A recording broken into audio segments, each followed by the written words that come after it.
ఒక మహర్షి విధించిన శాపం వలన దీర్ఘకాలంగా వ్యాధులతో బాధపడుతున్న ఇంద్రుడికి ఈ ప్రదేశంలో ఉన్న మూలికలను ఉపయోగించి నయం చేశారు. పూర్వం ఈ ప్రదేశంలో ప్లేగు అనే వ్యాధితో ప్రజలు మరణించడంతో పరమేశ్వరుడు ఒక మహర్షికి ఈ కొండలోని మట్టిని ఔషధంగా ఉపయోగించమని ఆదేశించారు. ఈ ఆలయంలోని స్వయంభు శివలింగాన్ని బ్రహ్మదేవుడు మరియు అగస్త్య మహర్షి పూజించారు. ఈ ఆలయం గురించి సుందరర్ నాయనార్ తన తెవ్వారంలో ప్రస్తావించారు. ఈ ఆలయాన్ని 1200 సంవత్సరాల క్రితం చోళరాజులు నిర్మించారు. హాయ్ హలో నమస్తే, వెల్కమ్ టు అవర్ ఛానల్ ఆలయ యాత్ర. ఈరోజు మనం ఒక శక్తివంతమైన శివాలయాన్ని అయితే దర్శించబోతున్నాము. ఇంతకు ఏంది ఆలయం అంటే శ్రీ మరుండీశ్వరర్ స్వామి వారి ఆలయం. ఈ ఆలయం తమిళనాడు రాష్ట్రంలోని కాంచీపురం జిల్లాలో ఉన్న తిరుక్కచ్చూర్ అనే ఒక గ్రామంలో అయితే ఉంటుందన్నమాట. మనకి చెన్నై సెంట్రల్ రైల్వే స్టేషన్ నుండి 54 కిలోమీటర్ల దూరంలో, చెంగల్పట్టు రైల్వే స్టేషన్ నుండి 14 కిలోమీటర్ల దూరంలో ఈ ఆలయం ఉంటుంది. ఈ ఆలయం తాలూకా లొకేషన్ నేను మీకు డిస్క్రిప్షన్లో ఇచ్చుంటాను, చెక్ చేయండి.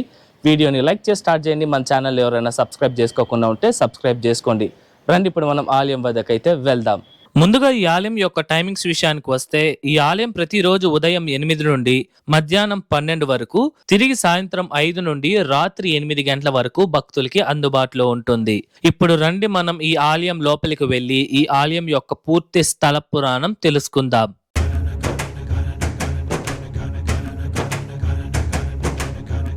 పూర్వం ఒక మహర్షి విధించిన శాపం కారణంగా దేవతల రాజైన ఇంద్రుడికి నయం కాని ఒక వ్యాధి వచ్చింది.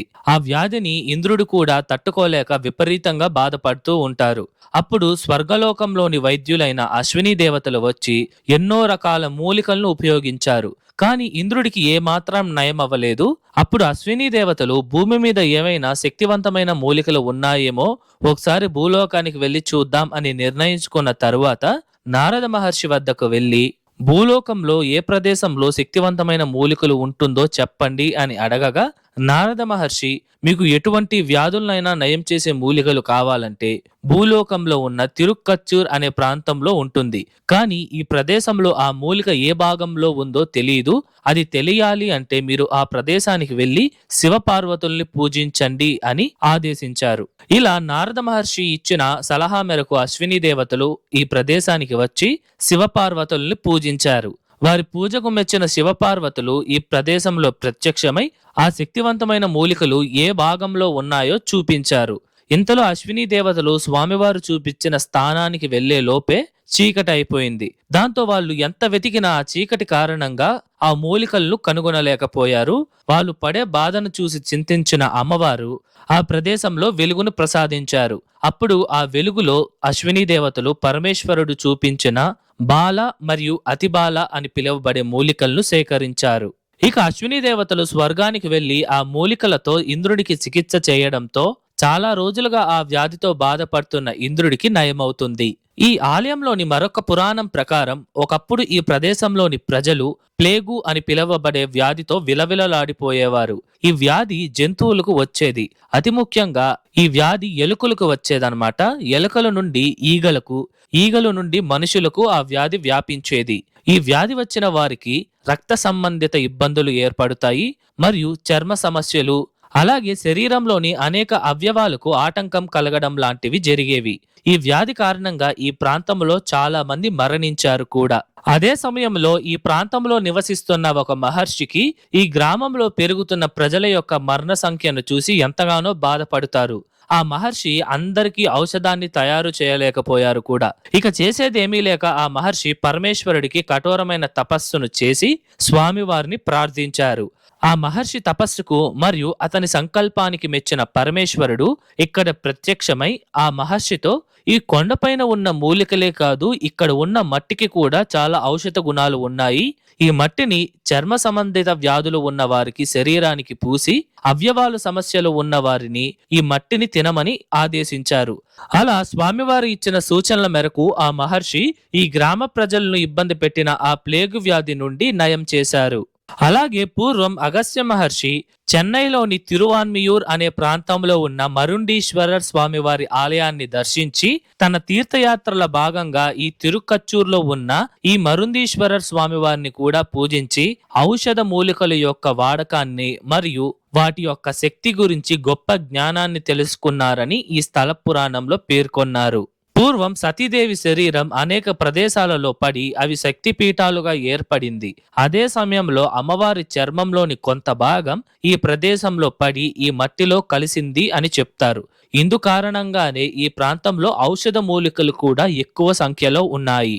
అలాగే ఎంతో ప్రసిద్ధిగాంచిన కంచి పురాణంలో ఈ తిరుక్కచ్చూర్ ప్రాంతాన్ని ఆది కాంచీపురంగా ప్రస్తావించారు. ఇప్పుడు మనం ఈ ఆలయంలోని స్వామివారిని దర్శించుకుందాం రండి. ఈ ఆలయంలో పరమేశ్వరుడు స్వయంభుగా వెలిశారు. ఇక్కడ స్వామివారిని మరుందీశ్వరర్ అని పిలుస్తారు. మరుందు అంటే తమిళంలో ఔషధం అని అర్థం. అలాగే స్వామివారికి ఉన్న మరొక పేరు ఔషధీశ్వరర్. ఈ ఆలయంలోని శివలింగం దాదాపు 3 నుండి 4 అడుగులు పొడవుతో చాలా బ్రహ్మాండంగా ఉంటుంది. ఈ ఆలయంలో అమ్మవారికి కూడా ప్రత్యేక మందిరం ఉంది. అమ్మవారు నిలబడి ఉన్న భంగిమలో 4 చేతులతో అద్భుతంగా దర్శనమిస్తున్నారు. ఇక్కడ అమ్మవారిని కనియుమై అమ్మన్ అని పూజిస్తారు. ఈ పేరుగా అర్థం వచ్చి వెలుగును చూపించే దేవత అని అర్థం. ఈ ఆలయంలోని మరొక ప్రత్యేకమైన విషయం ఏమిటంటే ఈ ప్రదేశంలోని మరుందీశ్వరర్ స్వామి వారిని జీవులను సృష్టించే బ్రహ్మదేవుడు కూడా పూజించారు. ఇందుచేతే ఈ ఆలయంలో ఉన్న చండికేశ్వరర్ స్వామి వారు 4 తలలతో దర్శనమిస్తారు. ఈ స్వామివారిని బ్రహ్మచండికేశ్వరర్ అని మరియు చతుర్ముఖ చండికేశ్వరర్ అని పిలుస్తారు. ఇలాంటి చండికేశ్వరర్ స్వామి వారి విగ్రహం చాలా అరుదు. అలాగే నాకు తెలిసి కూడా ఇలాంటి విగ్రహం మన భారతదేశంలో ఎక్కడా లేదు, ఇక్కడ మాత్రమే ఉంది. మీకేమైనా తెలుసుంటే కామెంట్స్ లో తెలియజేయండి. ఒకానొక సమయంలో ఈ తిరుక్కచ్చూర్ గ్రామానికి వచ్చిన సుందరర్ నాయనార్ ఈ ఆలయం నుండి 1 కిలోమీటర్ దూరంలో ఉన్న కచ్చబేశ్వర స్వామివారిని దర్శించి స్వామివారిని కీర్తిస్తూ పద్యాలు పాడడం ద్వారా ఆ కచ్చబేశ్వరర్ అనే ఆలయం 276 పాడల్పెట్ర స్థలాలలో ఒకటిగా నిలిచింది. ఆ వీడియో కూడా మన ఛానల్లో ఉందండి. వాటి లింక్ నేను మీకు డిస్క్రిప్షన్ లో ఇచ్చాను, చెక్ చేయండి. ఈ కచ్చబేశ్వరర్ స్వామి వారిని కీర్తించే సమయంలో సుందరర్ నాయనార్ ఈ మరుందీశ్వరర్ స్వామి వారిని కూడా ఆ ఆలయంలో కూర్చొని ప్రస్తావించారు. ఈ సంఘటన ద్వారా చాలా మంది ఈ మరిందీశ్వరర్ ఆలయం కూడా పాడల్పెట్ర స్థలం అని అనుకుంటున్నారు. కానీ ఈ ఆలయం పాడల్పెట్ర స్థలం అయితే కాదు. ఆ కచ్చబేశ్వరర్ ఆలయం మరియు ఈ ఆలయం కేవలం జంట దేవాలయాలు మాత్రమే. ఈ ఆలయం లోపలే ఆలయం తీర్థం కూడా ఉంది. దీనిని ఔషధ తీర్థం అని పిలుస్తారు. ఈ నీటికి ఎన్నో వ్యాధుల్ని నయం చేసే శక్తి ఉందండి. ఇది ఒక బావిలాగా ఉంటుంది. బావి లోపలికి వెళ్ళాలంటే దాదాపు 60 మెట్లను దాటి మనం వెళ్లాల్సి ఉంటుంది.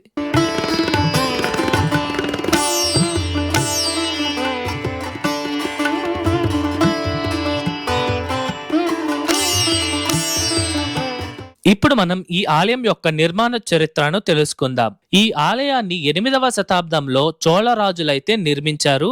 మనం చూసినట్టయితే మొదట్లో ఎటువంటి గోపురాలైతే కనిపించవండి, కేవలం మొట్ట గోపురం మాత్రమే కనిపిస్తుంది. ఈ మొట్ట గోపురం దాటి మనం లోపలికి వెళ్ళంగానే మొదట ముఖమండపం అయితే కనిపిస్తుంది. ఇందులో మనకి 16 స్తంభాలు అయితే ఉంటాయండి. ఈ స్తంభాల పైన అనేక శిల్పాలను మనం చూడవచ్చు. అలాగే ఇక్కడ అద్భుతమైన ధ్వజస్తంభం మరియు బలిపీఠంతో పాటు అద్భుతమైన నంది మండపం, ఆ నంది మండపంలో అద్భుతమైన నందీశ్వరుడు మనకి దర్శనమిస్తారు. మీరు ఇక్కడ గమనించవలసిన విషయం ఏమిటంటే ఈ ధ్వజస్తంభం ముందరే మనకి ఒక చిన్న గుంత అయితే ఉంటుందన్నమాట. ఈ మట్టిని ప్రసాదంగా ఈ ఆలయంలో ఇస్తారండి. ఎటువంటి వ్యాధులున్న వారైనా, ఎటువంటి చర్మ సమస్యత వ్యాధులున్నా ఈ యొక్క మట్టిని వాడితే నయమవుతుందని అయితే చెప్తారు. మీకు కావాలంటే అక్కడ అయ్యోర్ని అడిగితే ఆయన మీకు ఈ మట్టిని ప్రసాదిస్తారు. ఈ ఆలయం దాదాపు 1.5 ఎకరా విస్తీర్ణతలో చాలా అద్భుతంగా ఉంటుందండి. ఈ ఆలయాన్ని 8వ శతాబ్దం తరువాత 11వ శతాబ్దంలో చోళరాజైన కులోత్తుంగ చోళ కొంతవరకు పునర్నిర్మాణ పనులనైతే చేపట్టారు. దాని తర్వాత 16వ శతాబ్దంలో నాయకర్ రాజుల పరిపాలనలో ఈ ఆలయం కొంతవరకు అభివృద్ధి చెందింది. ఈ ఆలయంలోని పండుగల విషయానికి వస్తే శివరాత్రి, మాస శివరాత్రి మరియు ప్రదోష కాలంలో పూజలనైతే ఘనంగా నిర్వహిస్తారు.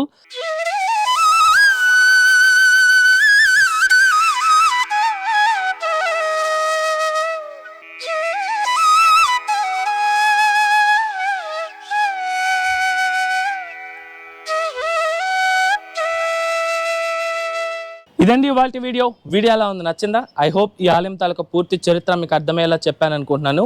మీకు ఎటువంటి డౌట్స్ ఉన్నా సరే కమెంట్స్లో తెలియజేయండి, నేను మీకు పక్కా రిప్లై ఇస్తాను.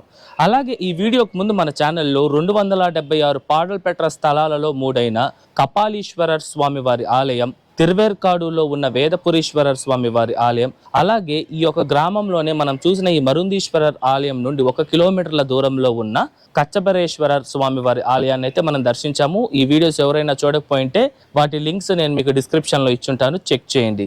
ఈ వీడియో ఎలా ఉంది, నచ్చిందా? నచ్చితే లైక్ చేయండి, మీ ఫ్రెండ్స్ అండ్ ఫ్యామిలీకి షేర్ చేయండి, అండ్ దయచేసి మన ఛానల్ని సబ్స్క్రైబ్ చేసుకోండి. మరొక అద్భుతమైన ఆలయం వీడియోతో మీ ముందరకు వస్తా. అంతవరకు మీ శివవరప్రసాద్ సైనింగ్ ఆఫ్.